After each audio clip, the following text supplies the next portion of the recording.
Nandito kami sa Roswell Boulevard, kanto ng Quirino Avenue. Quirino Avenue.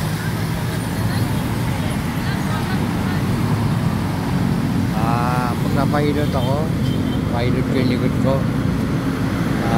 Baka sakaling matanggal yung konting tema. Hindi naman maraming tema, konti lang, baka sakali lang na kaya sa hilot matanggal.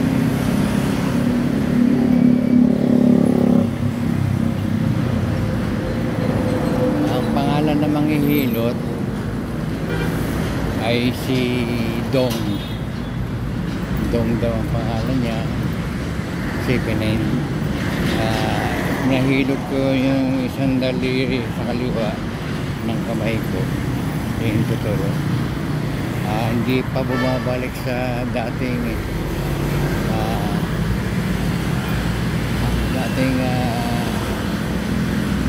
ayos kasi nakabaloktot, hindi may diretso.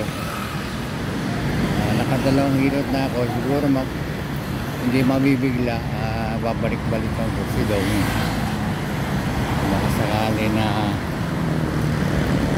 magawa ng paraan, may balik sa dati. Sa ngayon, dito muna ang likod ko kasi parang may konting plema ako. Baka sakali na mawala yung plema. MMDA Public Bike Lane Service. Ano kaya to? Libre kaya to? Sa tapat ng building na ito yata yung Ocean Tower building. Ayan, sa baba makita natin.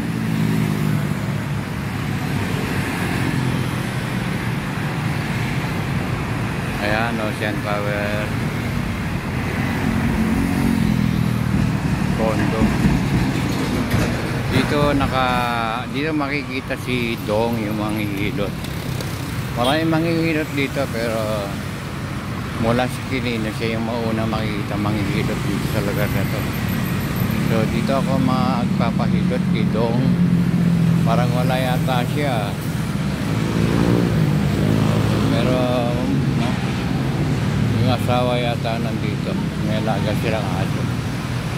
Ito meron dito ang DPWS NCR SMDEO maintenance.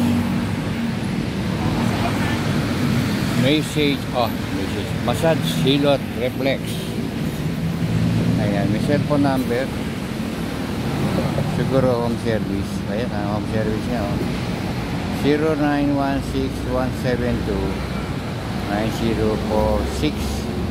Ang pangalan na si Dudes, yung manghihilot lalaki.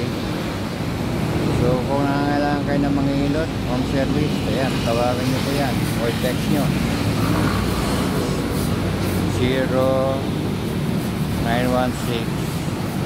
0916-172-9046. hanapin lang si Dudes.